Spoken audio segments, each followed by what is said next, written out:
PT Raja Roti Cemerlang yang bergerak di bidang produksi tepung roti dan berkantor pusat di Kampung Pulau Kendal, Kelurahan Setia Asih, Kecamatan Tarumajaya, Kabupaten Bekasi, merupakan calon emiten dengan kode BRRC. Selain di Bekasi, perseroan juga telah mempunyai pabrik di Gedongan, Kecamatan Colomadu, Kabupaten Karanganyar, Provinsi Jawa Tengah.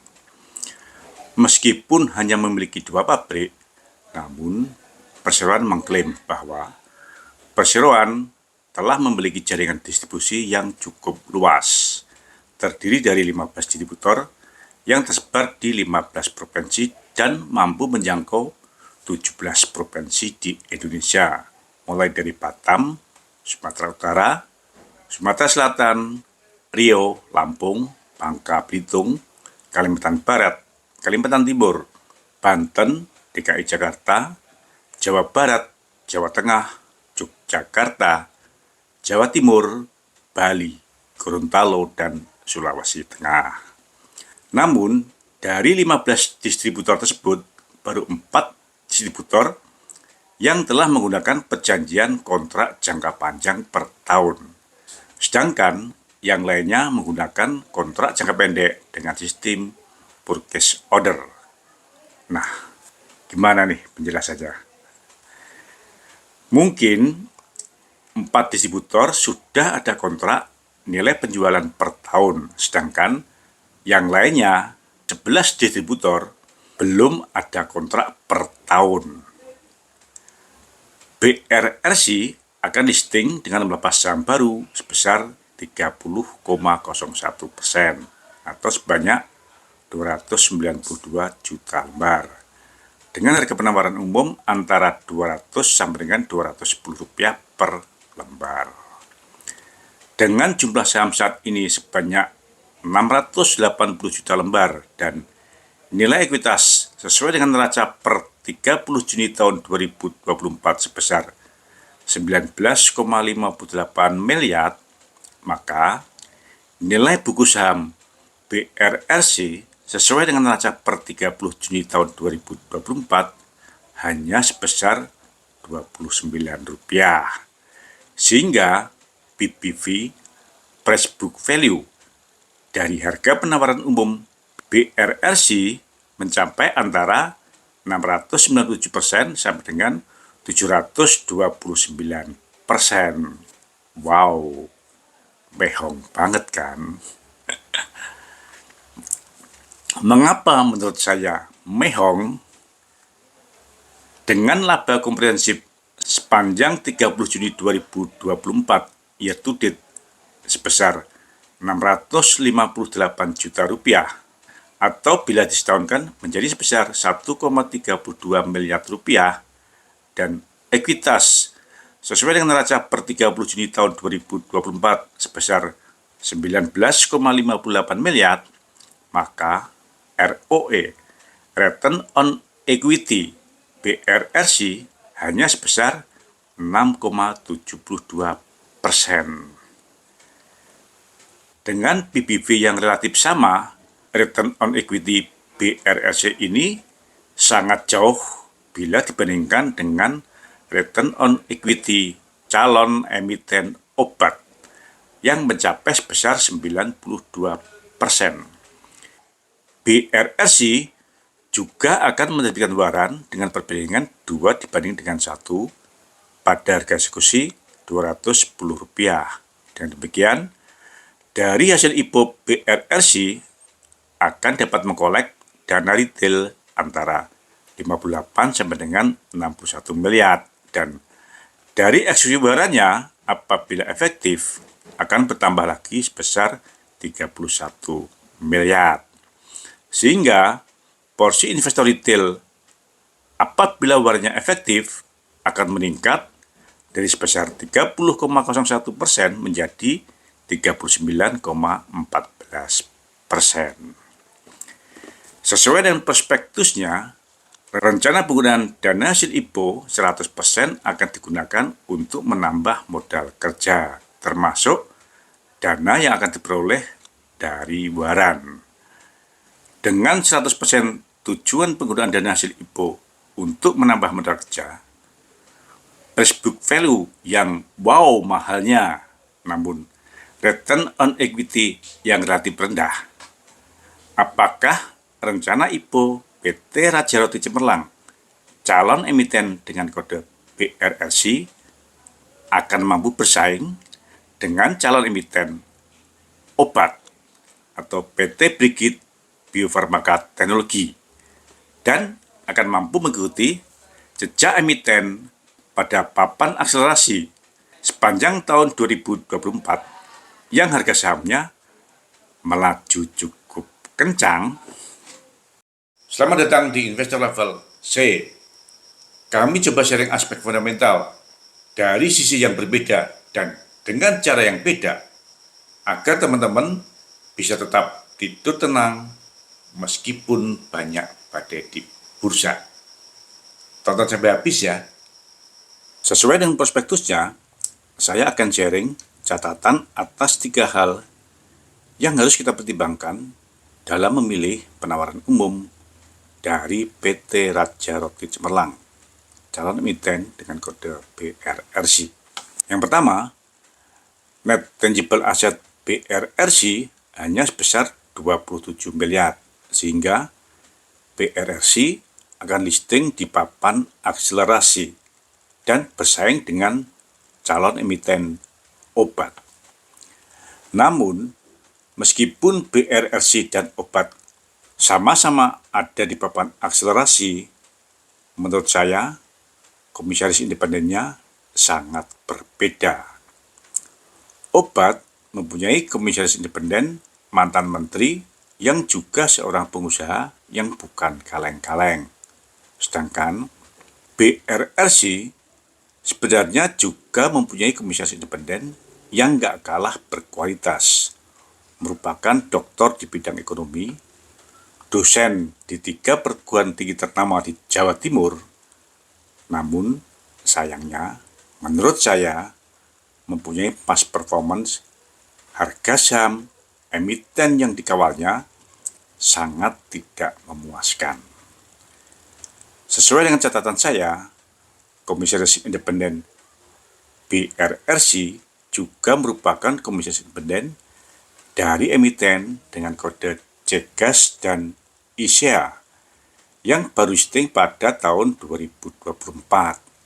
Dengan data emiten dengan kode Cegas atau PT Citra Nusantara Gemilang listing tanggal 8 Januari tahun 2024 dengan harga IPO Rp338. Pada tanggal 24 Desember tahun 2024, harga sahamnya tinggal Rp95 atau boncos 72%. Emiten dengan kode ISEA atau PT Indo American Seafood listing pada tanggal 8 Juli tahun 2024 dengan harga IPO Rp250. Pada tanggal 24 Desember tahun 2024, harga sahamnya tinggal Rp72 atau boncos 71%. Sebagai investor retail, kita harus paham bahwa komisaris independen merupakan satu-satunya komisaris yang wajib dan diharapkan benar-benar dapat mewakili kepentingan investor retail. Sehingga sudah selayaknya sebagai investor retail kita harus kritis dalam mencermati siapa komisaris independen dari emiten yang kita miliki.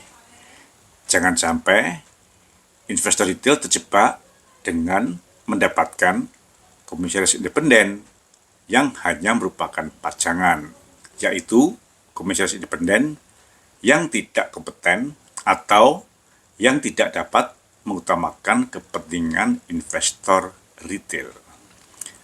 Meskipun menjadi 3 komisaris pada perusahaan terbuka masih sesuai dengan batasan rangkap jabatan sesuai dengan POJK nomor 4 tahun 2014 pasal 6 butir 2B, namun mestinya OJK atau BEI harus mempertimbangkan past performance dari komisaris independen tersebut pada kinerja emiten yang dikawalnya. Jangan sampai komisaris independen hanya dipakai sebagai pajangan. Dan khusus untuk Bapak Komisaris Independen ini, saya juga berharap agar dapat mawas diri. Jangan sampai karena mengejar posisi menjadi lupa bahwa kinerja perusahaan terbuka yang dikawalnya dapat dimonitor secara transparan. Sehingga apabila kinerja perusahaan terbuka yang dikawalnya jelek, juga akan dapat memalukan universitas tempat beliau mengajar. Kasihan mahasiswanya kan. Dan hal ini bisa menjadi catatan juga untuk para rektor tempat universitas komisaris independen tersebut berkarya. Jangan sampai pekerjaan sebagai komisaris independen yang harusnya merupakan pekerjaan sampingan dapat mengorbankan nama baik universitas akibat dari harga saham emiten yang dikawalnya boncos parah. Yang kedua, meskipun BRRC dan obat sama-sama ada di papan akselerasi dengan price book value, harga penawaran umumnya yang sama-sama cukup tinggi, namun kinerja keuangan sesuai dengan neraca per 30 Juni tahun 2024 sangat berbeda. Return on equity BRRC hanya sebesar 6,72%. Namun, return on equity calon emiten obat mencapai 92%. Wow, bagai langit dan bumi kan. Hampir 15 kalinya.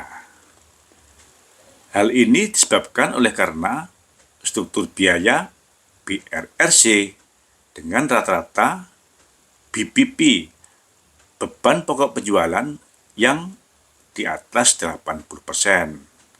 Sangat jauh berbeda dengan struktur biaya obat dengan rata-rata BPP, beban pokok penjualan yang hanya kurang dari 60%. Dan yang ketiga, sesuai dengan prospektusnya, apabila kita teliti perjanjian dengan pihak afiliasi, tepatnya dengan pemegang saham pengendali, akan kita dapatkan data yang sangat wow. Pada perjanjian kerjasama sewa jangka panjang, terdapat perjanjian kerjasama sewa jangka panjang atas tempat usaha yang mencapai 20 tahun dengan total nilai lebih dari 7 miliar. Bila dibandingkan dengan aset BRRC, proporsinya mencapai 15%. Bahkan, bila kita bandingkan dengan ekuitas BRRC, proporsinya mencapai 37%. Ini berarti risiko dari pemegang saham pengendali akan lebih rendah karena pemegang saham pengendali BRRC telah memperoleh penghasilan dari sewa jangka panjang yang dilakukan oleh perseroan. Bisa saya katakan, pemegang saham pengendali BRRC telah mengambil keuntungan di depan. Meskipun bila kita bandingkan dengan sewa pabrik di Colomadu, Kabupaten Karanganyar, biaya sewa per meter persegi di Bekasi dari PSP lebih murah, namun menurut saya hal ini justru menimbulkan pertanyaan baru. Mengingat sesuai dengan prospektusnya, perseroan menyampaikan bahwa perseroan telah mempunyai 2 pabrik di Bekasi dan di Karanganyar. Namun, rincian kepemilikan mesin-mesin perseroan sesuai dengan prospektusnya rata-rata hanya 1 unit. Di sisi lain, rencana penggunaan dana hasil IPO yang 100% akan digunakan untuk modal kerja, risikonya jauh lebih tinggi dibandingkan apabila digunakan untuk membeli aset tetap, sehingga perseroan tidak perlu sewa kepada pemegang saham pengendali maupun kepada pihak ketiga. Nah, dengan catatan di atas, yang menurut saya semuanya merupakan aspek negatif, apakah IPO PT Raja Roti Cemerlang, calon emiten dengan kode BRRC, masih cukup menarik? Menurut saya sudah mencium adanya bau busuk. Menurut teman-teman bagaimana? Kasih komen ya. Semangat, sehat. Terima kasih telah menonton. Jangan lupa kasih komen agar channel Investor Level C selalu lebih berkualitas. Dan jangan lupa sharing agar teman-teman lainnya bisa mendapatkan manfaat dari channel Investor Level C. Terima kasih.